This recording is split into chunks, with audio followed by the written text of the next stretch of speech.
All right, welcome to another episode of Travel Ball Talk.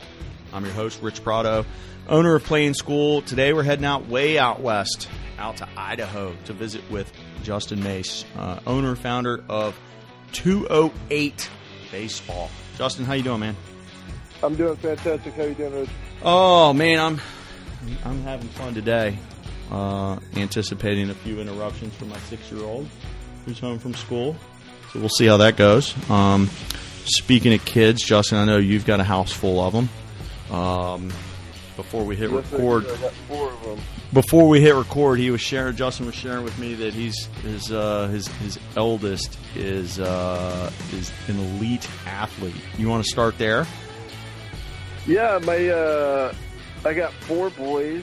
My oldest is my stepson. He's 13 in 8th grade, and he's 6'5". Plays on a local team here, Culture Shock. And his 8th grade team was ranked 13th nationally, so he's on a really good squad, and this is his first year not playing baseball. So, what position did he play in baseball? He used to pitch and pretty much play everywhere. This is the first year he's been really serious about basketball, so he's just doing basketball and football. 6'5", 8th grade, already dunking. That's bananas. And for the sake of our listeners at home, there's 3 other boys that range in ages from the oldest is 13, who we just mentioned, and the youngest is 1 year old. So yes, I got a 10-year-old Carter, and then my 4-year-old's Easton, and then my 1-year-old's Brody. Before we get too far, always try and point this out at the beginning. If you guys want to learn more about Justin and 208, the website is Play208, and the Twitter is at 208 Baseball. So go track those sites down. Give Justin a follow over on the Twitter handle. And of course, there's my dog. You got to give me 5 seconds. Hang on. Yep, no He worries. never barks until the call starts.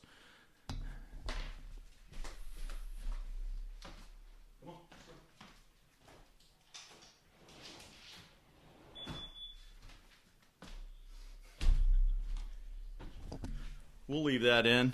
It literally never fails. The dog never barks. I start a call, and he goes, I'm sure my 1-year-old's going to wake up here soon. Par for the course. Well, you were, for those of you listening, you're literally tuning into Justin and I's first conversation ever. So I'm getting to know him right along with you, and he was about to go into a little bit of his background, but I just told him stop so he didn't have to repeat himself. So let me just let you sort of give your quick bio and background, and then walk us all the way up through, the journey to how 208 came to be, and then we'll reconvene on the other side. Awesome. Yeah, originally from Boise, grew up here, went to high school, graduated from Mountain View High School here in Meridian, and went from there to Richland Community College in Texas. My dad was good friends with Todd Cash, who hooked me up with Logan Stout, and I went and played for. And I saw you did an interview with Logan. I've done two with Logan. He's been on here twice. Logan. And went and played for him in Dallas, and then got an offer when I played for the Patriots to go to Richland Community College.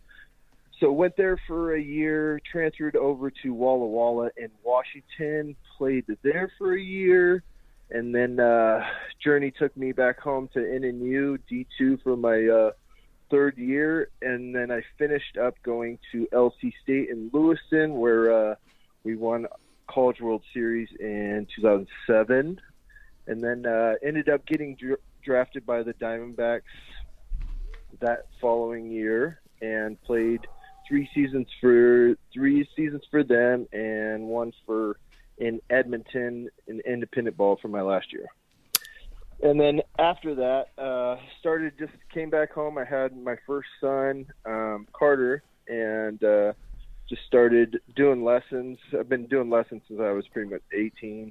And I started giving lessons ever since then. And then after that, I was like, I want to coach a team. I had a bunch of my clients that were about the same age, and I started a travel ball team at 13. It wasn't 208 yet. It was actually the mustard seeds, and we just started, kicking butt locally. You have any mustard seed T-shirts left over from that time? No, I could probably find some though. But then went to 208, and this last year was my final year with my team that I had for 5 years, and ended up signing 14 out of 15 of them, and to all go play college baseball. And I moved from an 18U down to a 15U this last year, and this is our third year playing or running 208 baseball. And you've got a couple guys with 208 that are helping you, right? What are their names? Give these guys an intro. I actually have a bunch of guys.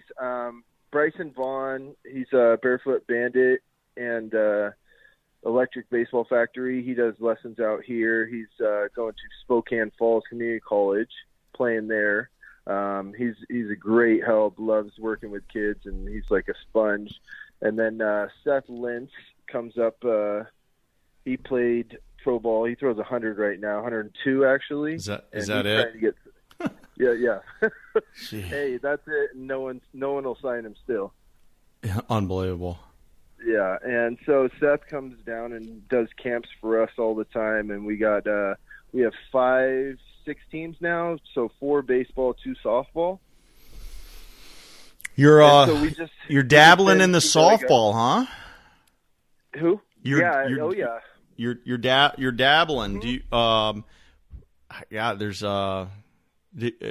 so was that a result of just having a bunch of girls come through for lessons, hitting lessons, or whatever? There's how's that come to be? The owner of the property. So I have my own facility at my house, and then I have a facility that we built for our team.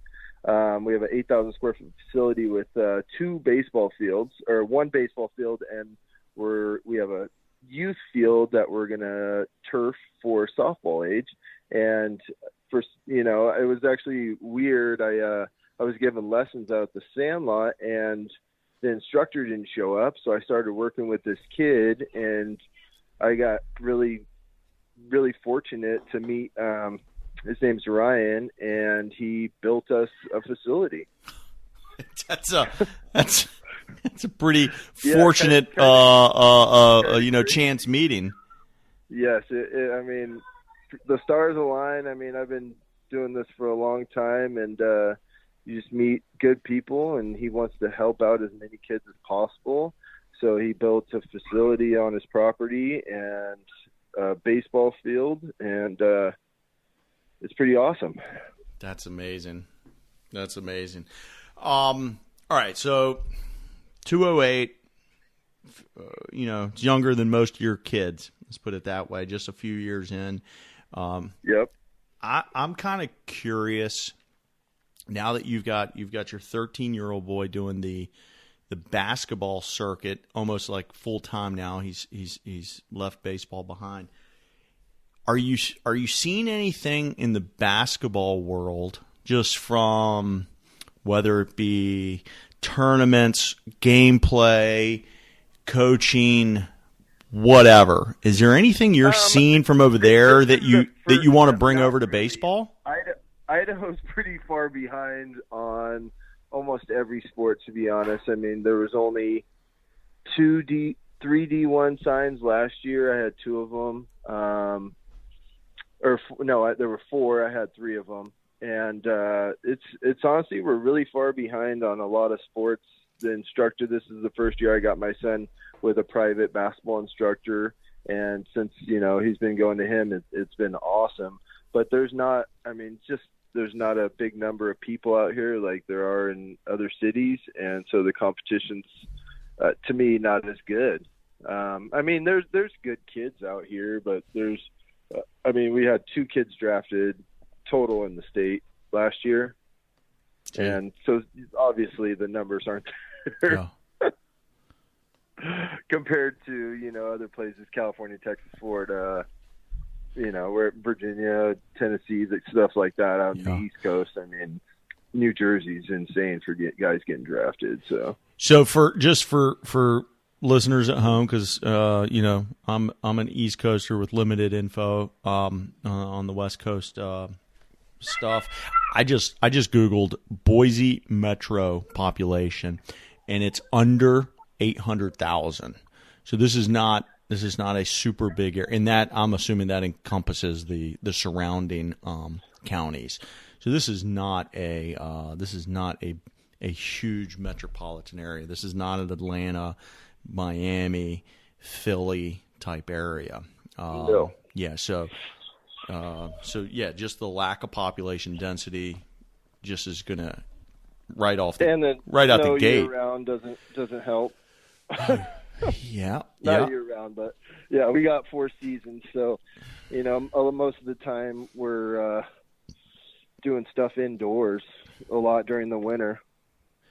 So I think my the short answer was you really haven't seen anything from the basketball side. No, I really haven't. That you want to bring over and because I know nothing about basketball. That's why I was a little bit curious. Have you? Yeah, this is our first year doing travel, so it's been kind of crazy how much they do travel, going to California, playing in invite only stuff, and so my son gets really good competition playing on that team, and that's all I want from him. Where have some of his events been? Are they all out to California? Las Vegas, California. Yeah, mostly California or Las Vegas or Utah. And couple in Portland. So in a random weekend on the baseball front, I would say a local / regional event that's your standard. We're going to host. It'll be held at a college field and a couple of high school fields in the area. You might get say 20 to 40 teams, and then you get your big. Probably not even that. Your Atlanta type perfect game thing with 300 to 400 teams. Where does the regular weekend of basketball fall in between those? Like, is it 10 teams, 20 teams, 100 teams? No, it's more than that. I mean, the ones they go to are invite only, so there's 25 to 30 teams. And I'm assuming it's one facility with multiple courts running, like 3 games running simultaneously or 4. Yep. And college coaches are just hanging on the sideline with clipboards. Soon, yeah. Like it's going to be pretty. I'm very excited about the next year because last year he was in 7th, and so to be honest, there's not a lot of scouts. Oh, I forgot that he's a 7th grader, so there's not a lot of college coaches there. Yeah, but coming up soon, I expect 8th grade to 9th grade coming up soon. He'll be getting there. But I mean, even locally, I mean, we have 2 colleges local. We have a D2 NNU and CS and College of Idaho. Those are the only 2 that are in town that we can do stuff like that at. And there's only probably less than 20 travel teams out here. Basketball wise, to be honest. Basketball wise, baseball wise. Baseball wise, we got each facility's got 20 teams. Yeah. I know. I'm just saying for like programs. I mean, there's only probably 5, 6 organizations out here in the entire state. Yep. This is fun. Like good organizations. Yeah. No, I get it. There's going to be a bunch at the 12U level where, dad's got a team and stuff, and that's different. I got you. I'm talking. Yeah. This is fun. And I didn't mean to go off on a tangent about your older boy on basketball, but I know zero about basketball, so I was trying to see if we could. This is my first year like really doing travel ball, so I'm actually learning just as much. I know a good podcast you could listen to learn a lot from other coaches. You could, you know. Oh, definitely. Definitely. I mean, I just want to be a sponge as much as I can so I can help him out. His dad knows a lot more about that. He coaches a travel team in Florida. So Aiden goes every summer and stays with his dad, and gets the really good basketball over there. Gotcha. By the way, Logan Stout has texted me back, and he said something to the effect of if something about how you bunked up at his place during that summer you played in Dallas. I live with Logan. It's probably worse ways to spend the summer. Oh yeah, it was pretty awesome. Yeah. We've had Logan on the call twice. All right, let's turn the page back to baseball. So, one of the things, and we've kind of alluded to it a little bit, but I want to see how you're handling it from a baseball standpoint, is just geography. Listen, in recent calls, I've had coaches from Canada and coaches from Hawaii. But the most recent. Can I cut you off real quick? My kid's screaming. Hold on. Oh, he's losing his nugget back there. Yeah, no worries. Hold on. All right, sorry, Rich. Yeah, no worries. I'll clean that up and cut that out. Not an issue. All right, so my question was regarding. You've alluded to it a little bit regarding not that many teams in Idaho, and. I've talked to coaches from all over the world at this point. Some of our recent guests come from Canada. I've had a recent guest come from Hawaii. So those guys are busting their butts to do the same things that everybody else is doing. Mm-hmm. Compare and contrast that versus literally my last guest is from Philadelphia. I mean, that guy literally is, half a day's drive to half of the population in the country, right? So, it's like you being in Idaho, small town, quiet town, very rural, far away from a lot. That going into this whole thing. Where are you going for games, and what are you doing to try and get your guys out and about in front of some of these college coaches? So I've been pretty fortunate to meet Gino. Gino's the pathway. Gino Grazzo is a good buddy of mine. I love Gino, and this is the second out of the last 3 podcasts where he's come up. Gino, shout out. I'll send you an invoice for this commercial. Gino's been doing a great job, killing it with Pathway, and just the competition. We do all the Pathway tournaments that we can. We went to Albuquerque and we went to Utah. We're in California, Vegas, Washington. So those are our big places. Arizona, most of the places. Utah is 4 hours away, and that's our closest destination. Portland's 9.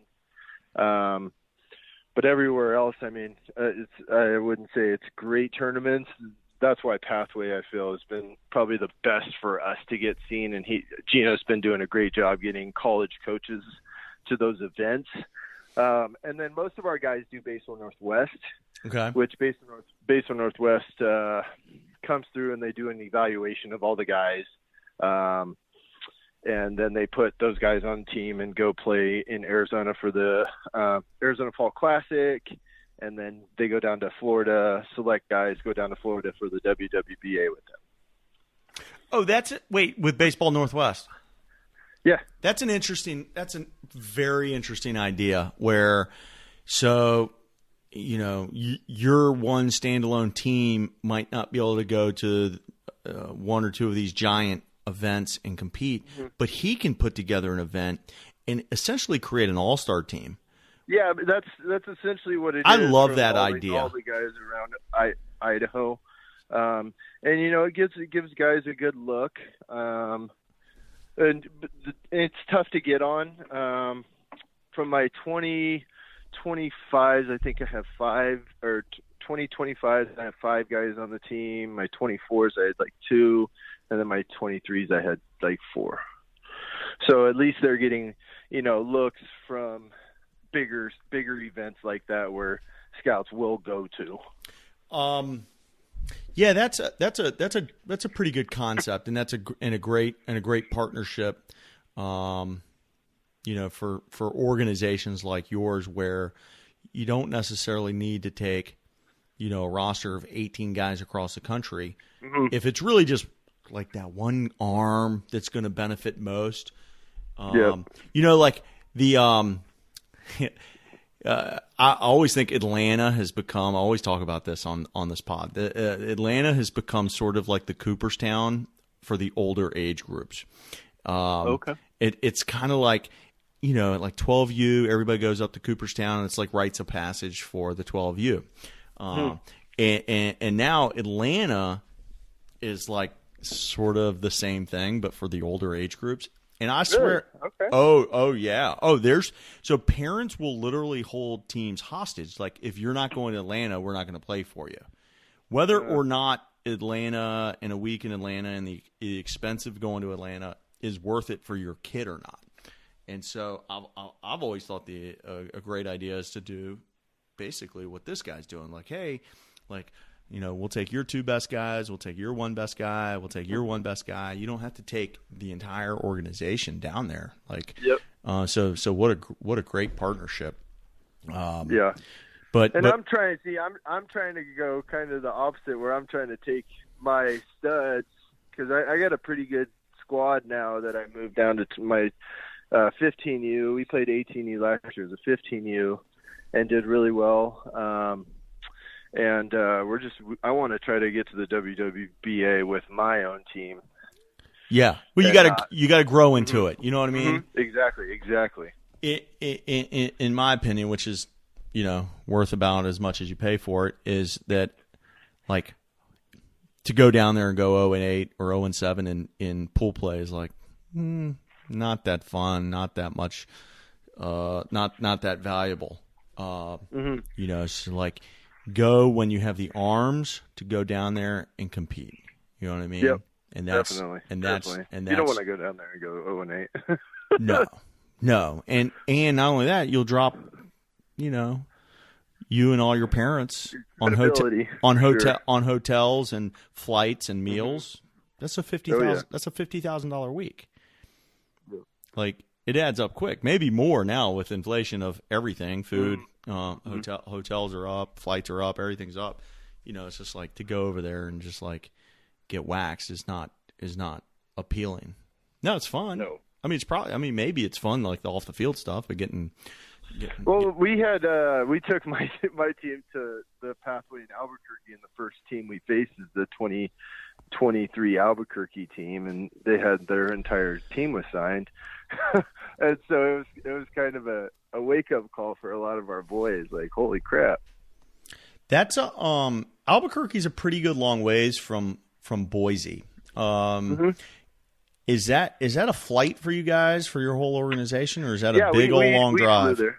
Yep, no, we flew there. Okay, but Salt Lake's real close. You said that's just 4 hours. 4 hours. So that's a little better for a weekend event. But Albuquerque, that's that facility that Gino has partnered up with. It's got all the turf fields, right? Mm-hmm. Big time. Yeah, it was a really, really, really good event. And like I said, he's just been doing a great job. Whereas, like, you go to 5-Tool and they post, nothing against 5-Tool, but they post, a couple videos online. Might be a coach there, might not be, but every pathway thing we've been to, I've spoken with multiple coaches. Coaches have contacted our players, and it's been a really good thing for Triple Crown and Gino over there. Van Landingham is the guy who runs 5-Tool. Lynn's a great dude, but this is really he's got a lot. It's a hit or miss.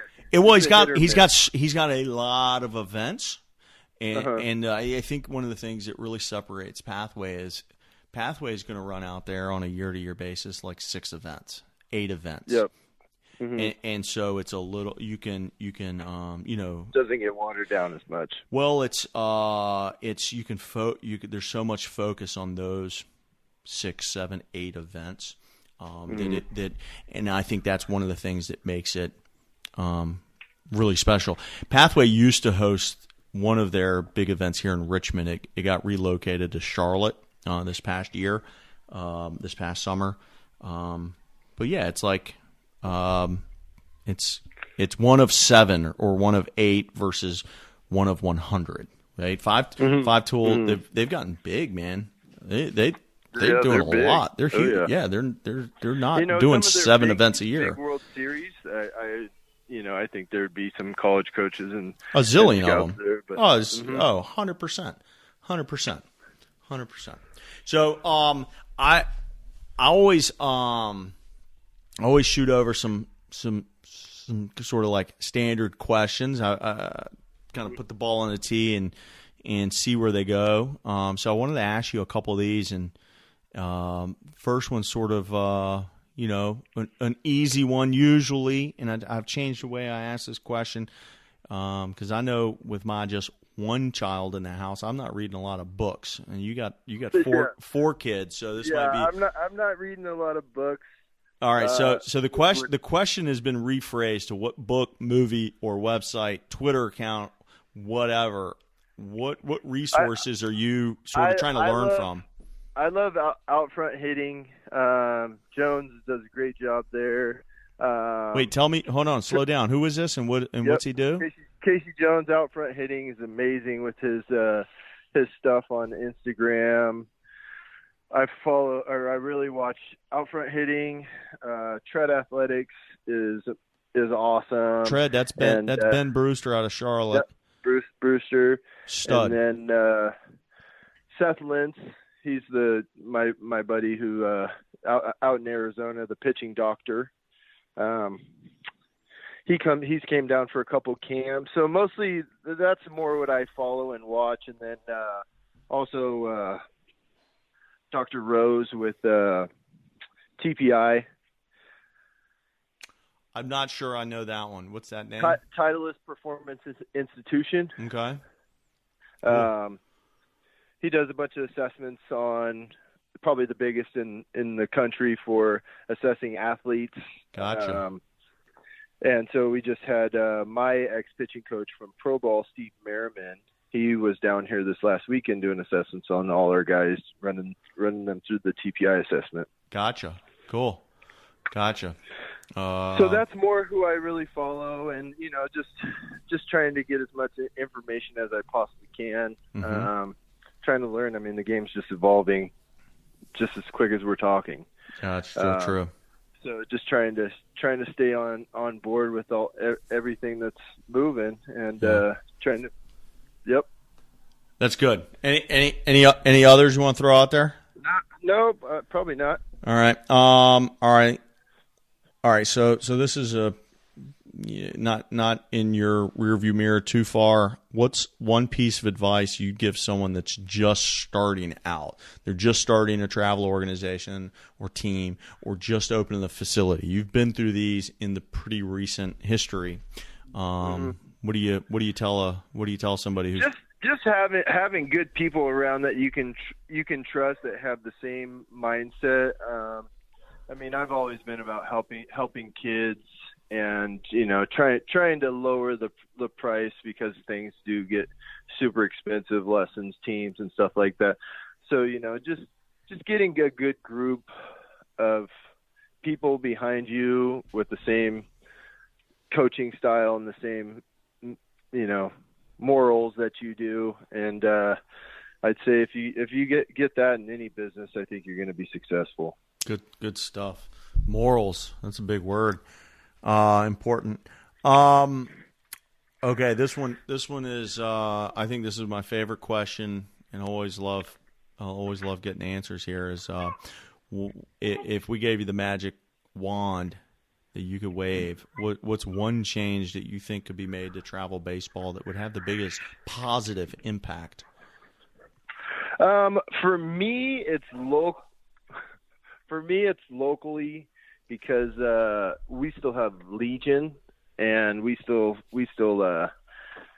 I know travel organizations fight with high school teams a lot about Legion, and they want their kids playing Legion. And there are, I mean, Idaho Falls, which I don't know if you know where that's at.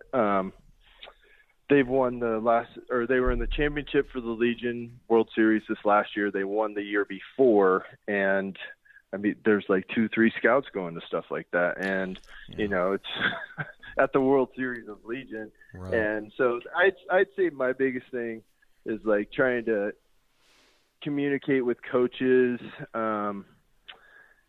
letting them play at some of these big tournaments, and allowing them to get seen, because I mean, scouts aren't going to fly to Boise to look at these guys. It's yeah, man, the American Legion thing, it changed, man. It sort of in my area, it transitioned from when I played, when it was like we thought that was the best thing going, and this was I agree. I played Legion. This was the sort of I was coming through at the very tip of the spear of travel baseball, and so we were still doing Legion, and honestly, I don't know if we had an American Legion season here locally this year. I don't think we did, and we did if we did, then it serves a very different purpose. It's really about the high school senior who just graduated that's probably not playing college baseball. Mm-hmm. The lower tier athletes or baseball players. Exactly. And some college guys who maybe came home for the summer who, for whatever reason, didn't get placed in a college league. The funny thing is now there's so many college leagues that even those guys, those college freshmen that maybe used to come home and play Legion 10 years ago, even that guy's not playing Legion. He's going and playing in some league because so many leagues have popped up in the last decade. But well, we technically took out Legion, but the schools are now doing travel baseball through the school. So a lot of high schools are actually requiring the kid, you have to play for your high school summer team. Requiring is a little bit stiff. That's a little bit of a stiff rule for non-school events, man. That's I don't know. I've got a guy coming on the podcast pretty soon who runs it's kind of a little bit of an alternative high school, and his guys do stay together.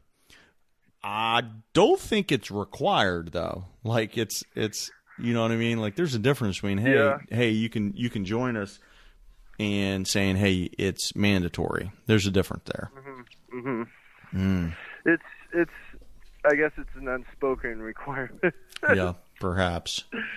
That, you know, I know some guys have been blackballed for going to play travel, and then they go back to high school and don't get the same opportunity. So besides maybe making y'all's weekend travel a little bit easier, are there any other things that you think would have a big positive impact on the industry at whole? Honestly, I think it's just the communication between the high school coach and travel ball organizations. You know, maybe how guys keep track of their numbers, like we use Rapsodo and all that. You know, I for me, I just want my players to get better, to get seen, like, because a lot of them, they're like, oh, I should go to this camp, and I'm like, you throw 80. They're not looking at kids that throw 80. You need to get up to 85, and just to be on the same page as some of these high schools and the same kind of routines, not their own, I think would hugely benefit the travel ball and getting our guys to the next level. So same thing. Cool. This has been great, man. I like getting to know you. I like getting to know guys from outside of sort of the normal pockets, you know, like again, I always call Philly kind of like my second home in baseball. I'm up there so much. There's so much baseball. I live in Richmond. There's so much baseball. Talk to guys from Texas, Florida, California all the time. I think you're the first guy from Idaho, so I appreciate you coming on and representing Idaho. You just represented the entire state, so well done, man. Let me I'll don't hang up when we're done here, but do you have any kind of final parting shots for any parents or players or coaches who might still be listening? I'm probably not. I just say I want to do stuff for kids, and I want to help them out as much as possible, and letting kids get that opportunity, I think, is huge. Regardless of what organization it is, you just got to see what benefits that child and that coach. And like you were saying earlier with my son, it's just building it up, and as he gets older, it's just going to continue. And hopefully he goes to the next level, and that's every parent's goal is raise good kids and let them learn how to be competitive, whatever it is. That's it, man. Get them out of the house, get them to adulthood, so they're not living in your basement. Right. I think that's the big win. But anybody still listening, go find Justin. Play208.com and 208 at 208 baseball over on Twitter. Justin, don't hang up, man. Appreciate you coming on. Of course, Rich. Thanks. Thank you.